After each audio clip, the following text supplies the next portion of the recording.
Good afternoon.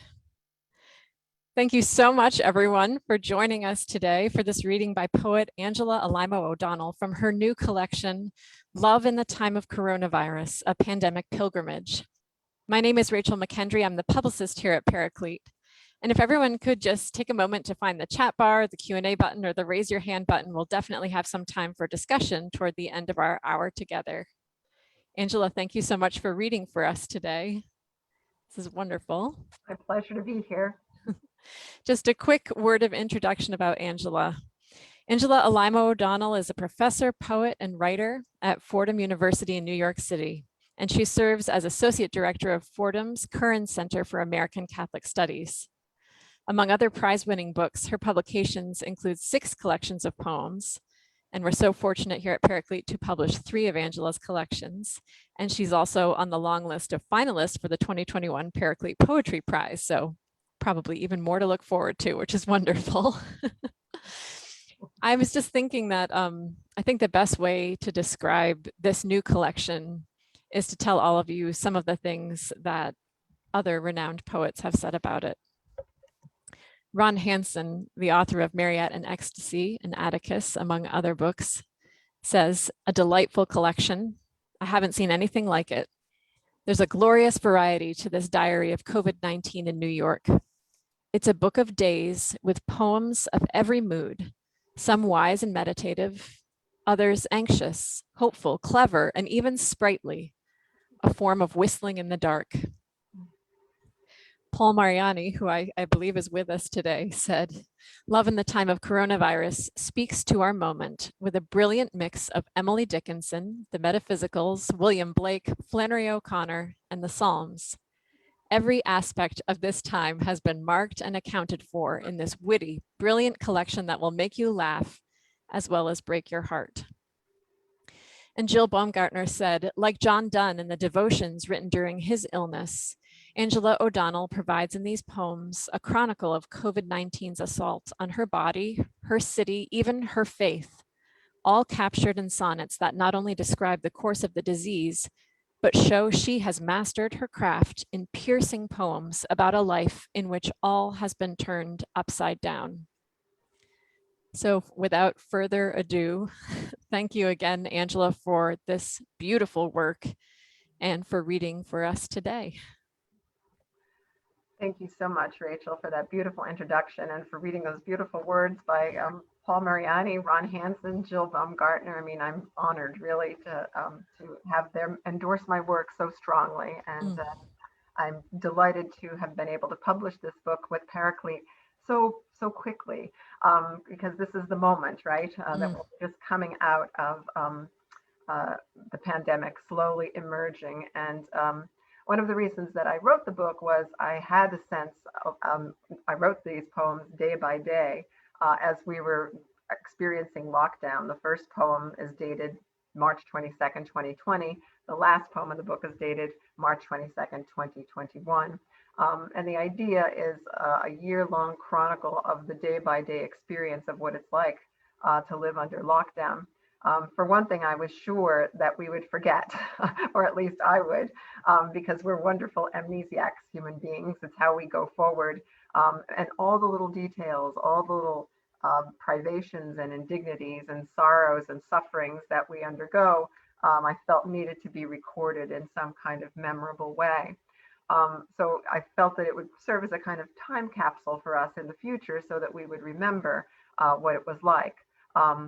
I also felt as though it would serve as a warning for us, because as we have been told, this is not the last time we're going to have a pandemic. And so what will we, how will we respond? And in what ways can we prepare ourselves for the next one? So the book sort of looks to the future as well as to the past. But the book also spoke to the present for me, because one of the things that we do, poets do, artists do, when you're experiencing trauma is you create art. And all of us human beings are artists in some way. We're all makers. And Robert Frost says, you know, if you're ever in a difficult spot, the best thing you can do is make little forms. Even if it's just blowing smoke rings, make little forms, because focusing on that enables you to really think about what you do have control over. I had control over the lines, the rhythms of my poems and the rhymes. I had no control as to what was going on outside of my house. And so art gives you that sense of control. Um, Thank you for your message, Susan. I'm hoping that I can stop the problem now. One thing I'll stop doing is using my hands because that's part of the problem. Um, so anyway, so that was sort of the impetus behind the poems, and to kind of give us a sense of memory, and collective memory that we've all shared, as well as the specific aspects of my particular lockdown, because my lockdown is not like everybody else's, and we all sort of can fill in. One more thing I'd like to say just before starting to read the poems. I'm delighted and honored that Paraclete published the book. It is a beautiful book, and I just want to show you the cover. As we all say, don't judge a book by its cover, but unfortunately we all do. And I was really pleased to be able to get permission to use this Edward Hopper image called Room in New York. It dates from 1932, I believe. And what struck me about this as being so perfect for our moment is the combination of dread and boredom. There's the husband reading the newspaper, with all of the terrible news flooding in, and there's a woman sitting there at the piano, obviously wanting to go out of the house. She's dressed up to go out, but she's not going anywhere. And I love the enclosure, the door there at which no one ever knocks, and no one is going in, and no one is coming out of, and the whole enclosure of the window, and that sense of entrapment that these two people feel.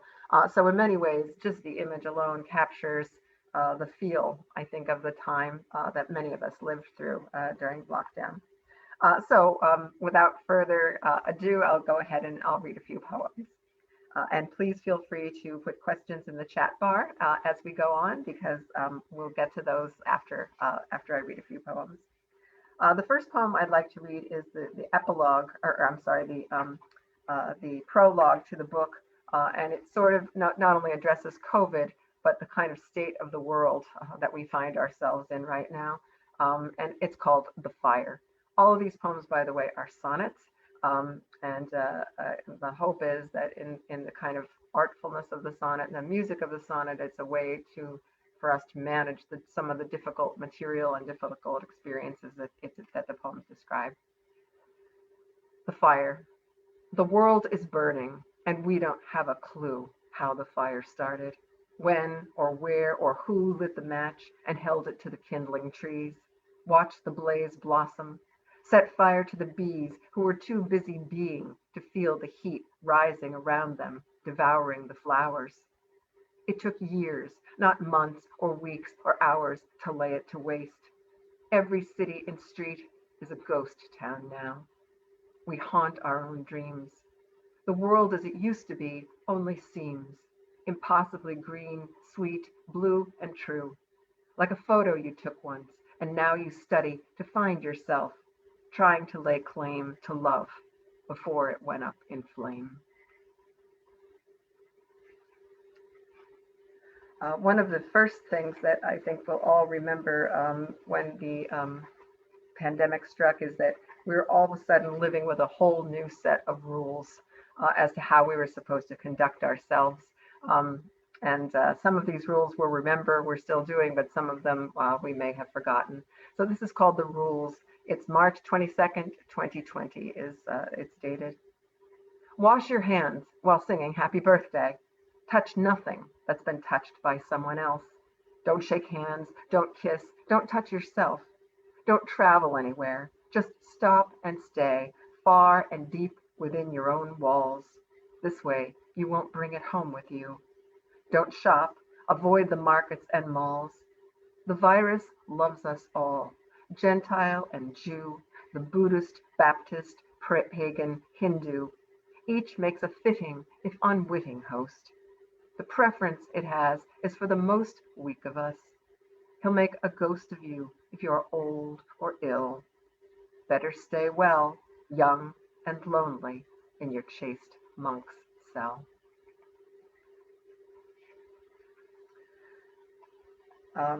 Staying at home was, many of us like being at home. We're homebodies. I am too in many ways, but it does get tedious after a while when you have no choice in the matter. So this is called house arrest, and it begins with an old cliche, but then inverts the cliche.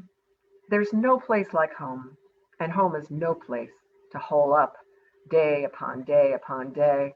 The hours tick by, stealthy and sly. You never could read a clock face. It tells a story of deceit. You live this way day upon day, denying your inexorable defeat. The window stares, the old couch bears the burden of you with little grace. The floorboards creak and do not care who is awake and who sleeps. It is a fact you need to face. You would not learn it another way, but this one, day upon day upon day. I don't know about you, but I am very happy at the prospect of going back to work and not working from this little corner of my living room where I've been Zooming with my students for the past year and a half. It will be a joy to see them all again face to face. COVID, of course, was a disaster and brought on a lot of anxiety and brought on a lot of sorrow, certainly for those who became ill and those who were caring for those who were ill. But there are also some moments of levity, and so these poems try to capture those as well as the seriousness of COVID. So this is a poem that actually describes the state of mind that I found myself in for much of this pandemic, and perhaps this is an experience some of you have had as well. The poem is called "COVID Has Made Me Stupid." Good books line my shelves, but I don't read them. 3 sentences in, and my mind wanders off like a toddler in search of a snack.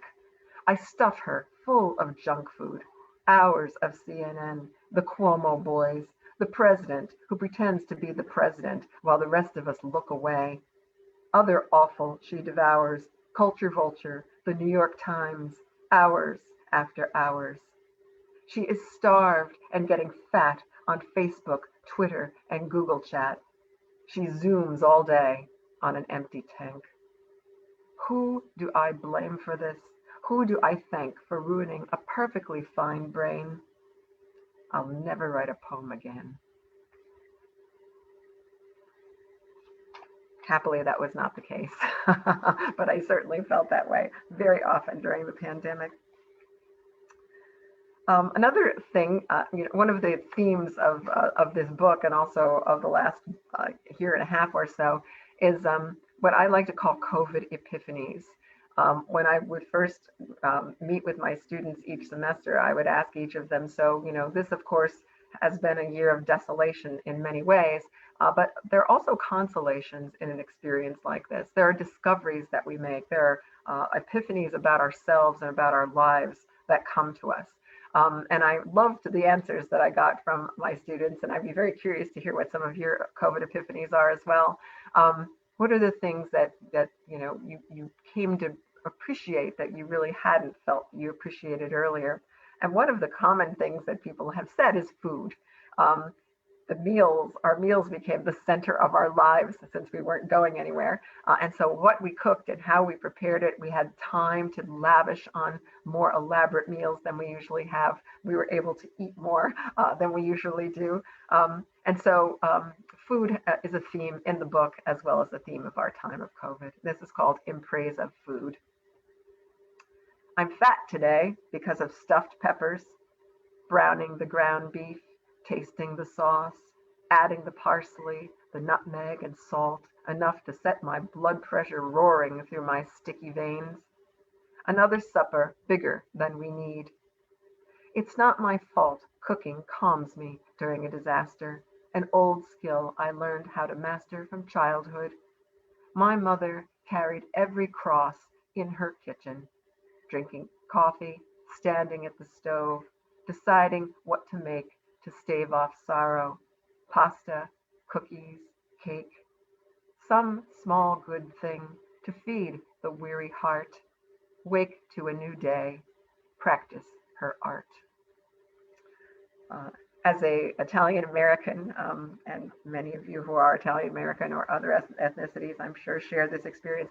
Food was kind of sacramental for our family. It was a ritual, and it was something that brought us all together at a kind of Eucharistic feast. And I think all of us felt that to some extent, whether consciously or not, during this experience of COVID. And our gratitude for the food that we have was increased, if that's possible. Our gratitude, I think gratitude is one of the big themes, not only of this book, but also of COVID. There are all sorts of things that one learned, that I learned anyway. And this poem is called In Which I Learned to Love My Neighbor. I love the lady who hands me my bread when I go to the corner food store. I love the man at the wine shop who wipes each bottle and tucks it in my sack. I love the mailman, the UPS guy who brings me things from the wide, wide world and sets them outside my front porch door. I pray that none of them ends up dead as they risk themselves daily for my sake, so that I might eat, that I might have more wine than I need, clothes I can't wear. Such kindnesses stand between us and despair. We, who've neglected each other so long, could have loved one another all along. One of the things that happens, I think, when we live under a state of privation is that even the smallest experiences in the course of a day take on much greater emphasis, much greater importance and power. And so that these little exchanges in the course of a day were really beautiful moments that we thought of as just routine, at least I did, and ordinary. There was nothing ordinary about them, really. Another event that befell me as an individual person, and perhaps befell you as well, is that I got sick right as COVID struck last spring, which was a shock and also terrifying. And so this little poem tries to capture that combination of terror and also anger as to my illness. It's called Wherein I Get Sick. Beware the Ides of March, the soothsayer says. Beware the fever and the fret, the dry cough from deep inside the cavern of your chest. Your sense of taste dull, your sense of smell lost. Chills rattle your bones and your useless teeth, even as you lie buried beneath blankets, duvets, the Afghan your aunt made for your wedding day 40 years gone. Your red sheets wet with your own cold sweat. Beware the most notorious of days. As spring unfolds, as the light grows long, fight for your breath and refuse crude death, who will take 600 today. Send the bastard on his way. One of the ironies of time, we were all chronicling time, I think, during this lockdown, is that I got sick on March the 15th, which is, of course, the Ides of March. And we all remember Shakespeare's famous line, that's the day that Caesar, of course, is assassinated in the Senate. So my husband and I are literary people. So every March 15th, we say to ourselves, each other, beware the Ides of March. And of course, this year, there was a good reason to beware the Ides of March. So that was a rather ironic and strange experience. Fortunately, I had a mild case and recovered fully, so thanks for any concern you might have, and I hope if you had it, your experience was the same. Another COVID epiphany I think many of us came to a realization of is how beautiful the world is. Our appreciation of the natural world, and all of my students said this too, spending time outside as the spring unfolded, watching the gradual turn of seasons that we might not otherwise pay attention to.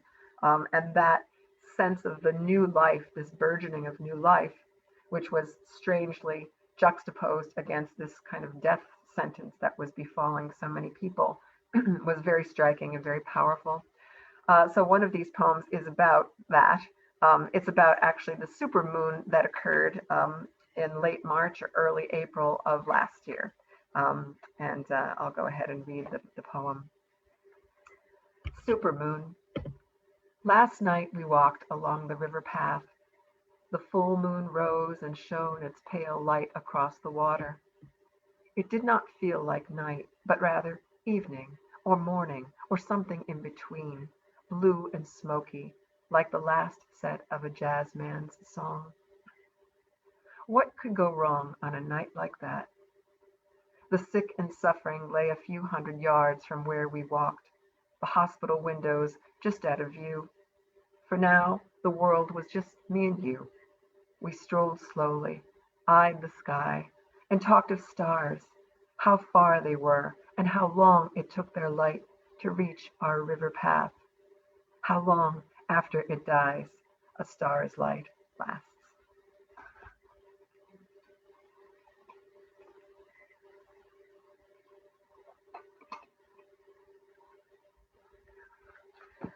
The particular place that I'm writing from is a little village just outside of New York City called Bronxville. So we have the proximity to New York. We're just about 12 miles away, 5 miles from the Bronx where I work. But also we do have this small village atmosphere, which was a kind of place where one could escape. And so we were fortunate to experience the natural beauty of the world that a lot of my Manhattan friends were not able so easily to do.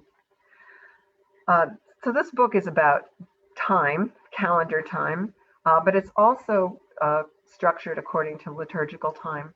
And of course, we had several liturgical seasons pass as we were experiencing lockdown, including Easter last year. So several of these poems are the result of Ignatian meditation. And those of you who may be familiar with St. Ignatius's spiritual exercises know that he was a very brilliant psychologist in many ways. And he recommended a way of praying to his followers in which you would place yourself in a particular moment or scene in the life of Christ, and use what he called the application of the senses. You know, what was the light like? How cold or warm was it? What do you see? What can you touch? What do you smell and taste?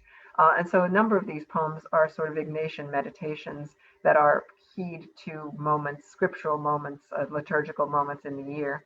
And so one of these poems is called Palm Sunday. Christ rides into Jerusalem, but no one's there to see. The donkey steps his way through town. The streets are empty. No palms wave as he passes by the shut and shuttered shops. He hears a distant baby cry. The wayward donkey stops to nose the stones beneath his feet in search of grass or feed. Christ calls, but there's no crowd to greet. A shepherd without sheep. No friends, no plotting enemies. Christ rides through town, alive and free.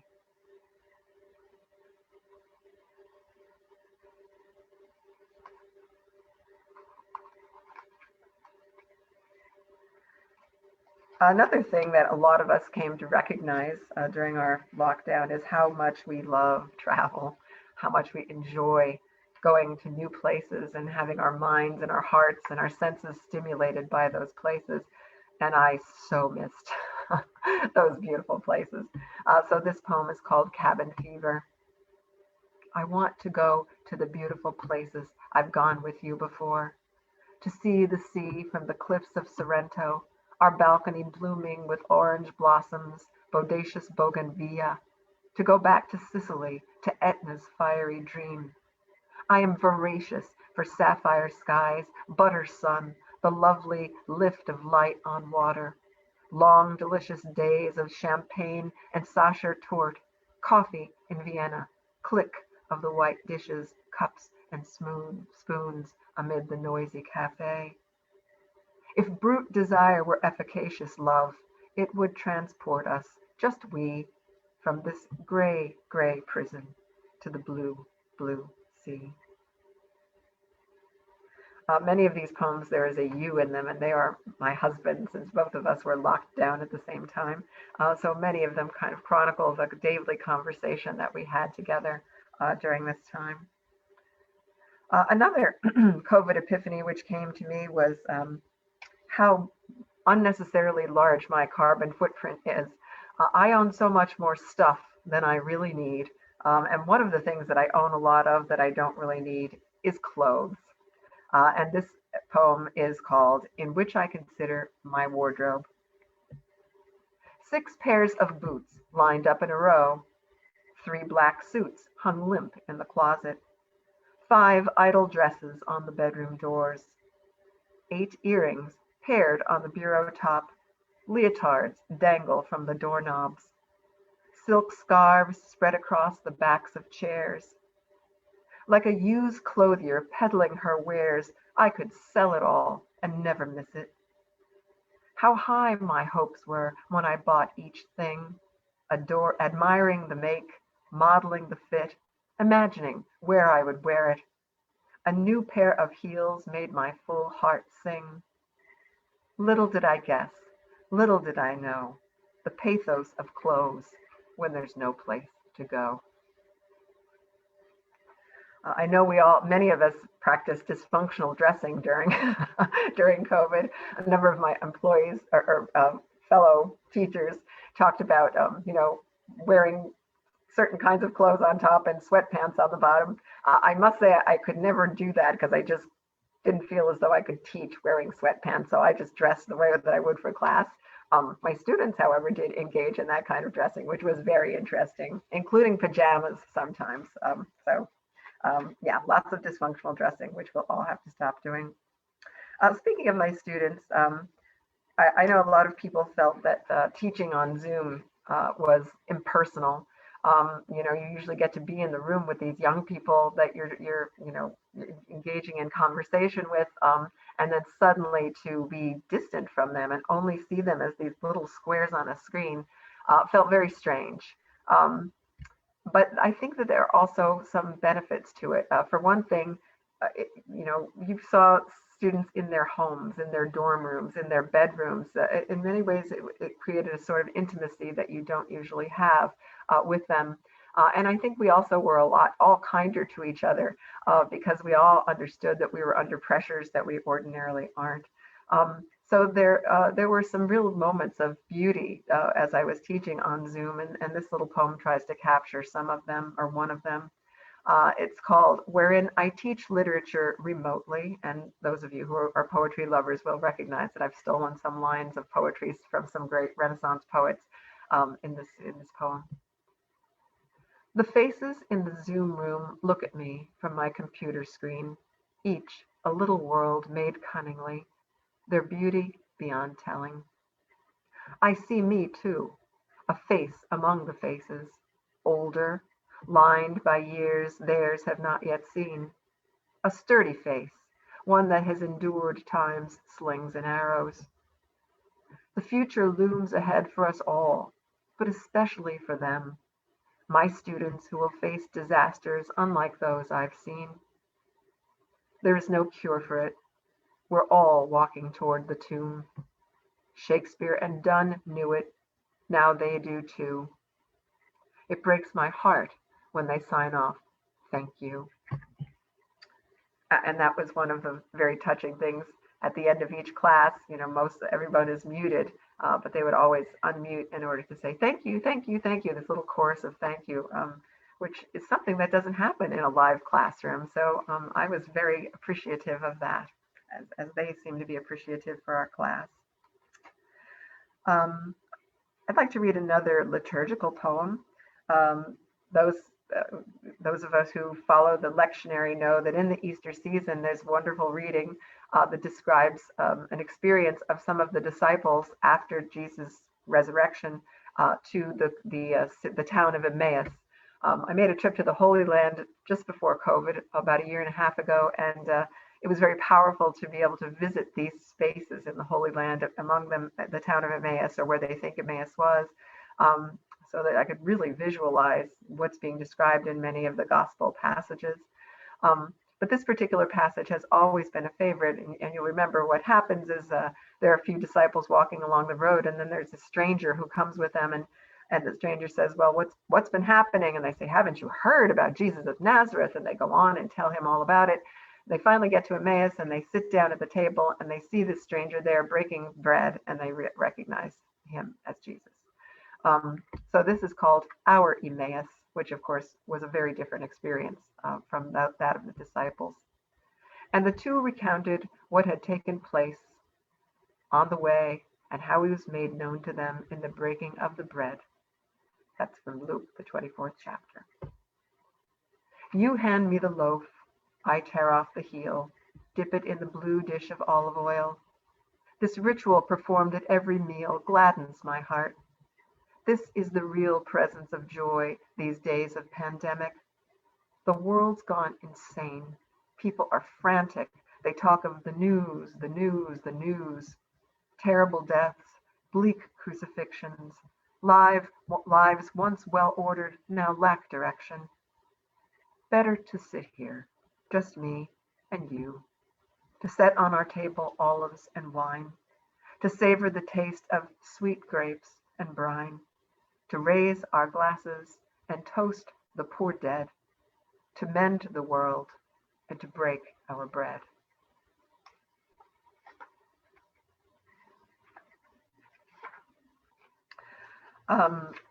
Each place, each town across the country experienced COVID differently. One of the things that was particularly horrifying about being in New York is, first of all, we were the epicenter of the epicenter. And we just have such a dense population. The illness spread very quickly, very rapidly. And then, of course, it totally overwhelmed our hospital system. So New York was really a nightmare for a couple of months. And one of the forms this nightmare took, as you'll probably recall from the news, is we just didn't know what to do with our dead. Refrigerated trucks lined up outside of a hospital in Queens, Elmhurst Hospital in Queens, which was just a few blocks from where my son lives, in order to hold the bodies until they could figure out what to do with them. And one of the things that they found themselves having to do is to bury them out on Hart Island, which is Potter's Field for New York City, located in the Bronx. And this poem is about that sad episode. It's called The Burial of the Dead.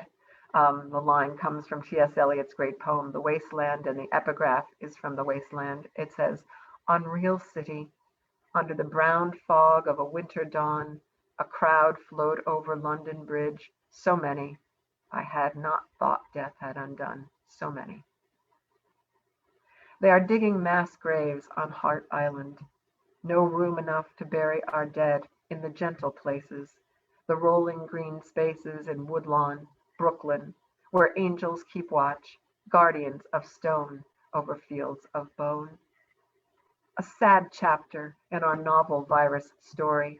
Hart, the final resting bed of the indigent, despised, and those who died of AIDS, another plague that winnowed away our faith in the body. How quickly it can all go south. One day you're well, the next day you are trucked to the Bronx to be buried. They say the dead are many, the graves deep. The digging does not disturb their sleep."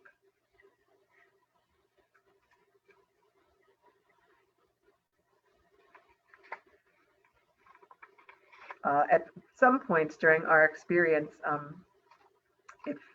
before we got the good news of the vaccine towards the end of last year, many of us will recall that people were saying, the CDC was saying, we just really didn't know how long this was going to go on. And that was part of what was so horrible about it. Can we live like this for years? And so this poem was written at that particular juncture. I was also reading Albert Camus' book, The Plague, at the time, such a powerful book, and I had the opportunity to reread it with brand new eyes, as you can imagine, as we were undergoing our own plague. And one of the things that Camus said that was so striking to me in that book is, thus, the first thing that plague brought to our town was exile. This poem is called Wherein We Realize This Is Not Temporary. It was so lovely. We didn't even know it, the place we were let to live each day. Even if we knew it, we didn't show it. Expectation and regret got in the way of our seeing that life for the gift that it was. That was another country ago. The train has left, all our money with it, and we have arrived where we don't want to go. We want to return to our city of love, Our sweet celebrations, all we think of these days of lockdown and lonely exile. They tell us it won't last. It's just for a while. But we know better. The train's on the track. It only runs forward. We'll never get back.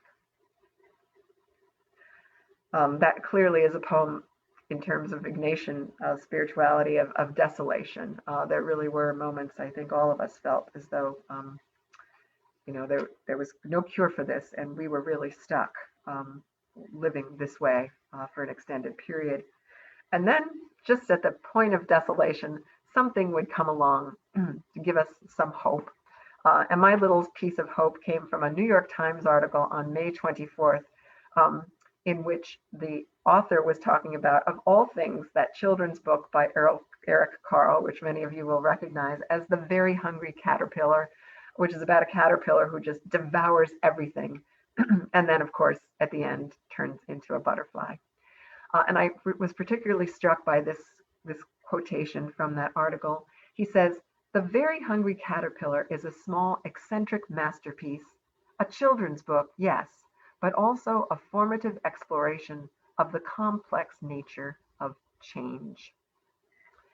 So this poem is about change and the ways in which lockdown changed us, and it's called Lockdown Metamorphosis. Like the very hungry caterpillar, I shut myself up and became pure goo.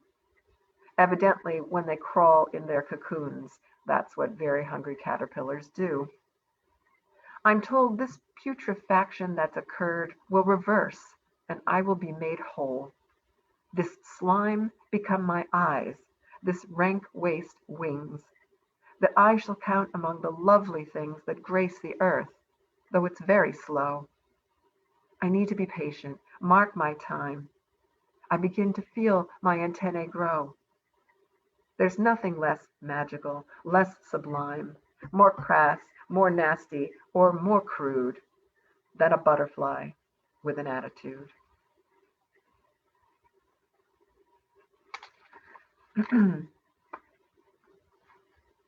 Another milestone that we passed, of course, was a new year.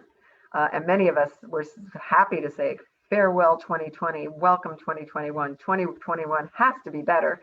And then, of course, almost immediately on the 6th of January, we'll all recall, there was an insurrection at the Capitol building, and we realized, well, maybe 2021 is not going to be as great as we had hoped it would be.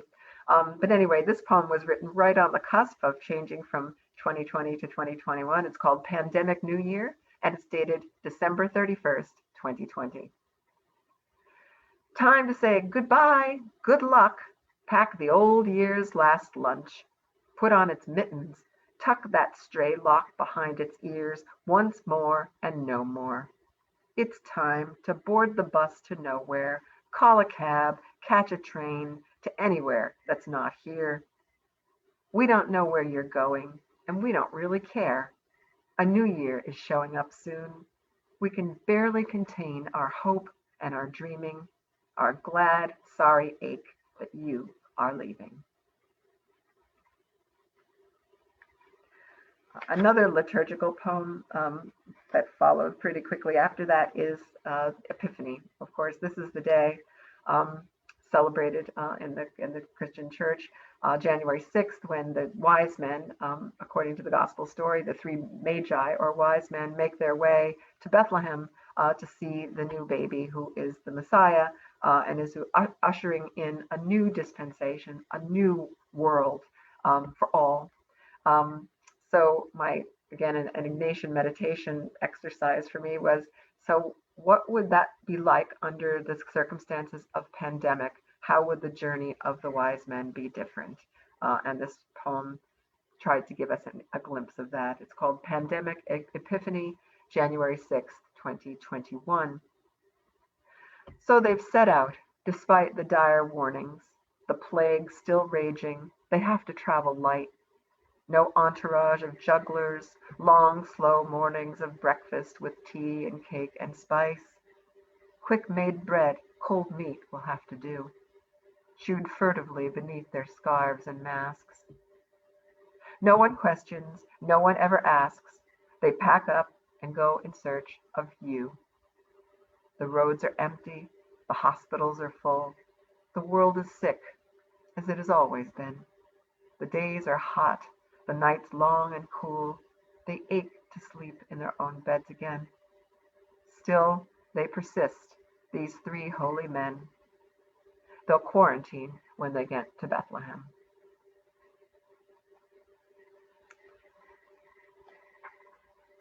I'll just read two more poems, I think, and then maybe we can have some conversation. As a helpless Catholic, I automatically think in sacramental terms. And this is a poem about, it's called Confession, and it's kind of structured like a confession. And those of you who are Catholic or were raised Catholic will remember that when one goes into the confessional, one sort of lists one's sins. And so this poem tries to create the experience of that. It's really a series. I'll just show it to you very briefly. It's a series of bullet points, as though, and yet it's still a sonnet. One of the fun things about this book, writing this book, is that when each poem was a sonnet, was that I tried to stretch the form as much as possible to make it do things that I don't usually make it do. So, for example, one of the poems is an acrostic, where each of the letters in the first letter in each of the lines spells COVID-19 downward, and then 19 COVID-19 upward, and they meet in the middle. So there were some interesting formal experiments that I was able to do. And so this one is trying to use the form to emulate what a confession feels like. And it's also, of course, the content is important. The sense of, like, one of the things I think that COVID did, certainly for younger people who don't think a lot about their mortality, but even for those of us who are older and don't think about it as much, what really do we expect from life? Do we really think that a pandemic is going to come and wipe away those that we love? And I think most of us would say before last year, no, we didn't think that way. So this is called Confession. What do you expect? Admit it. Days without end, joy unstopping. Not a single friend will die, no sibling, certainly no child. The world is a wild beast, I know it, and yet I don't believe it will kill me. Somehow, some reprieve will save me from its maw and save my loves too. To die, surprised, none of these are true. And the last poem that I'll read is almost the last poem in the book. There is an epilogue at the end, but this is the companion poem to the first poem. It was written on March 22nd, 2021, exactly a year from the first poem, and it's called Anniversary. A year since the lockdown, and we're still here, poking our heads out the back door, scant scent of snowdrops in the air, blinking our eyes in the cold sun. A year of privation has gone and come, living with less, starving for more. We venture out this vaccine spring, full of slow hope the pandemic's done. No Times Square kisses, no bells will ring announcing our ordeal is over. Just the tentative step, the listening for the crack in the ice, the inkling that the world will once more hold our weight. For too many, it comes too late.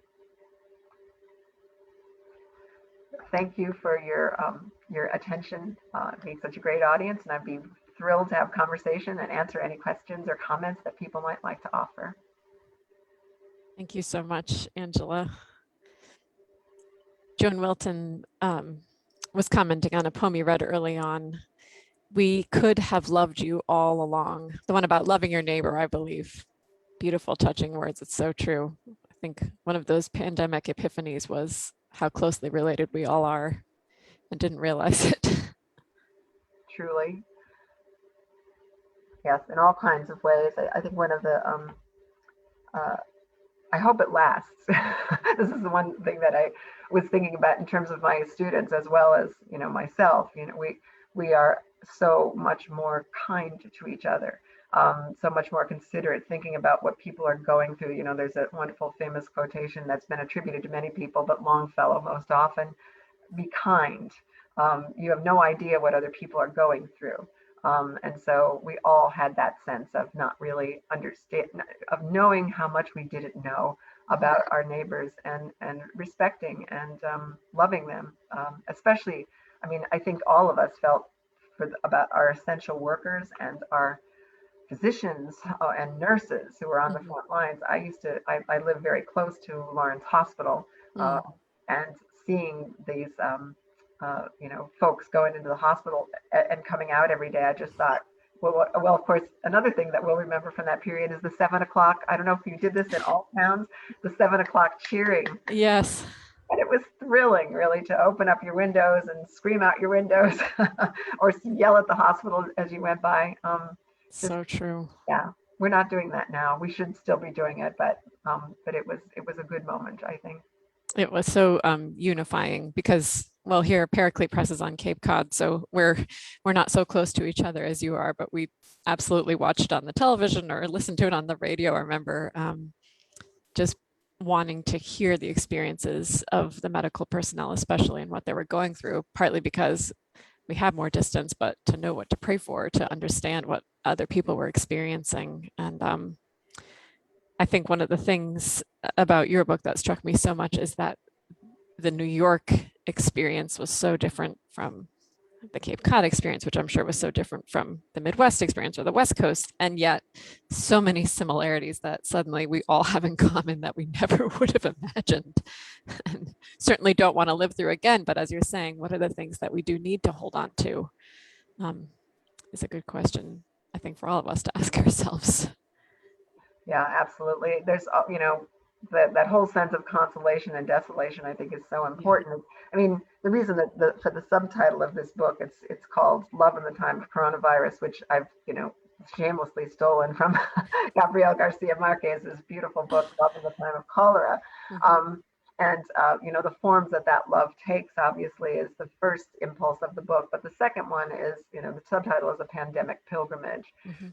And one of the things that the book tries to get at is the paradox of the fact that even though we were, most of us anyway, staying in one place, not going anywhere, we were taking a kind of an interior pilgrimage. Mhm. And it changed us, as all pilgrimages, good pilgrimages do. It was a pilgrimage of the heart and the mind rather than one of just physical moving. Yeah. Um, and I think that's, you know, in many ways, I think of these poems. The book is divided into 4 sections, and each of the poems is like a way station along the way of pilgrimage. Mhm. Um, and I also think that I love the fact that the sonnet has 14 lines. Because there are 14 stations in the Stations of the Cross. And so it's almost as though each line it represents a kind of station on the way to some place. So Mhm. every individual poem, in a sense, serves as a little journey, a little via dolorosa in Mhm. many cases. And then I thought, well, I love this number 14 because for those reasons. So the book is divided into 4 sections, each with 14 poems, so that each is sort of a little stations of the cross 4 times. Um, and that structure, I mean, the hope is that it creates the sense of a sort of providential design Mhm. of all of this. Many people were asking, well, what's wrong with nature? What's wrong with the world? Does God not love the world? And of course, that question has been asked every time there's been a disaster in the world. And so, one of the things that art tries to do and prayer tries to do, two are very, very closely allied, is to divine what is there a pattern? Is there some sort of providential design that we're just not seeing Mhm. in our everyday experience? So, the poems really kind of attempt to do that as well as to kind of just record, not just, but to record the pilgrimage that all of us have been on. Mm. Angela, during the year of COVID, was your writing process different than pre-pandemic? Are you a disciplined writer? Does it just sort of come and go, or how did your work sort of change or evolve through that time? Yeah, that's a really good question. for some people who are writer friends of mine, they love to live in solitude. This is particularly true, I think, of novelists, because unlike poetry, which you can work at in fits and starts, you can't do that with a novel. I've been working on a novel for the last couple of years, so I know it's just a lot. You just have to put in so much more time, and just be totally immersed in it to be able to do it. So they thrived during COVID as writers because they had all of this uninterrupted time and they didn't have people bothering them. um, but one of the things I realized about myself is I am just such a social and communal person, and I am a complete extrovert, and I was just going crazy not having contact with other people. And of course, I could communicate with people through Zoom and through social media and text messaging, but I realized how much of my stimulation, how much of many of my ideas come from contact with the world, and contact with other people. So I was feeling this real desert, this real dearth of experience, which was I was not being fed, what it is that I need to do in order to write. And so I tried to keep my usual practice, which is to write every day, write every morning. And, these COVID, I wrote a lot more than 68 poems or 58 poems that are in this book, but, I wanted, as I mentioned earlier, I had a plan for the book, so I left a lot of those out.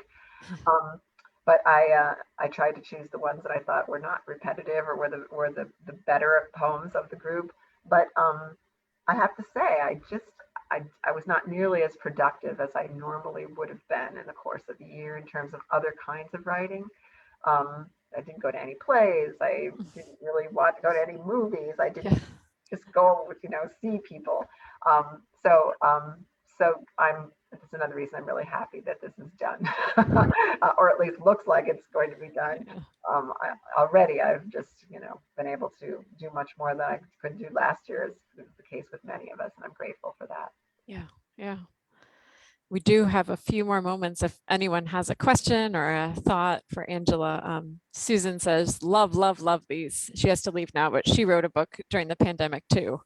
Wonderful. So I think it'll be interesting, as the months go by, to see the fruit of the pandemic in that way, in art and literature and poetry, and it'll be something fascinating to see.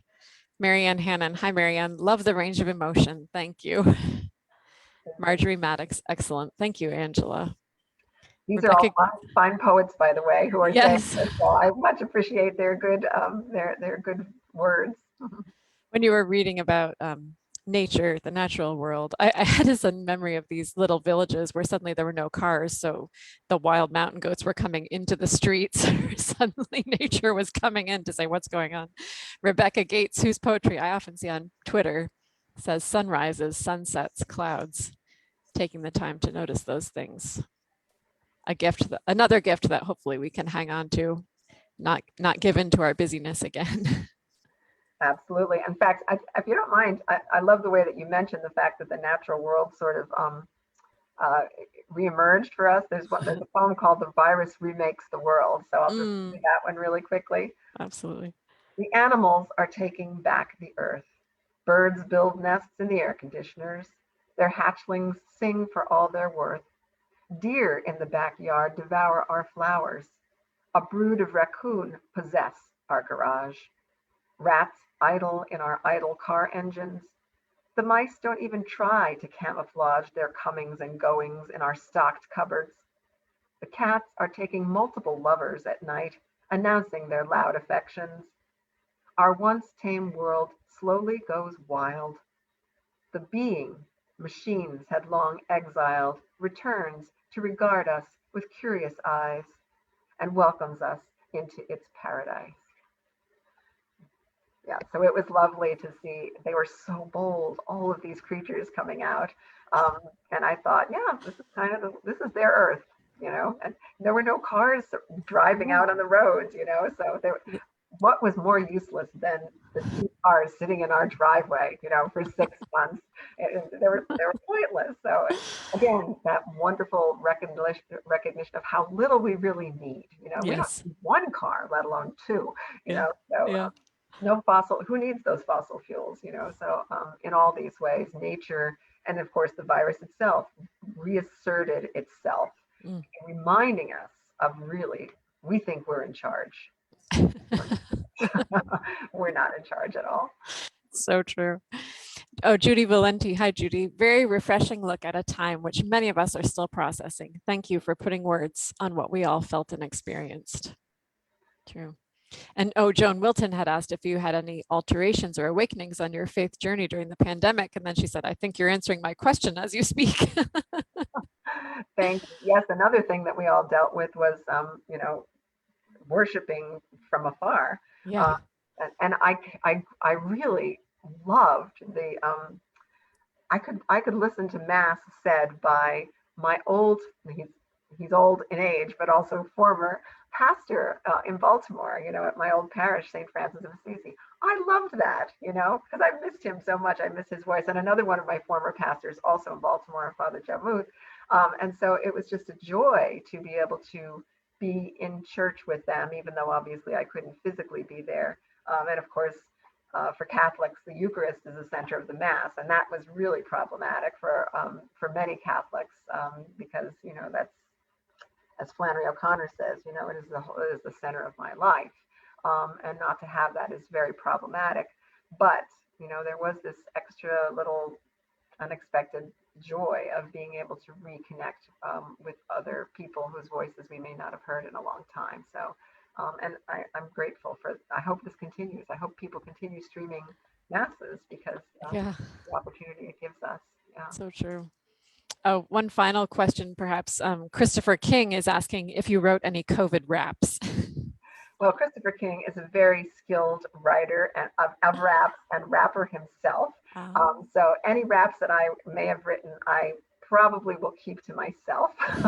Keep them under wraps. Keep my raps under wraps. But I know he wrote some good ones. So kudos to you, Christopher, and thank you for asking. No one else has ever asked me that question. First, thanks, Christopher. Well, Angela, thank you so much for sharing. It's such an intimate portrait of your experience, and I think that juxtaposition of the personal and the corporate that we all walked through, and sense of experience and responsibility and epiphanies, as you mentioned. So thank you so much. It's a real privilege for Paraclete to publish this book of yours. So thank you. Thank you for reading and sharing. Thank you so much. As always, Paraclete is my favorite publisher. And so it was really a pleasure and an honor to have the book come out through the press. And thank you for this opportunity to read and to be able to communicate with some other wonderful poets and writers and listeners today. Wonderful opportunity for us. Thank you. In celebration of this beautiful collection, just quickly, we're extending a special offer to all of you. If you want to order the book from paracletepress.com, just use the coupon code POETRY at checkout and you'll receive a discount of 20% off. And of course, we always encourage you to visit your local bookseller first. If they don't carry this book, Love in the Time of Coronavirus, or if you're looking for any of Angela's other collections, have them get in touch with us at Paraclete and we'll be more than happy to help them. So thanks again to all of you. Thank you, Angela. Our continued prayers are with all of you for health and safety, and we hope to be able to talk again soon. Thank you. Thanks, Angela. Take care. Bye-bye. Bye-bye.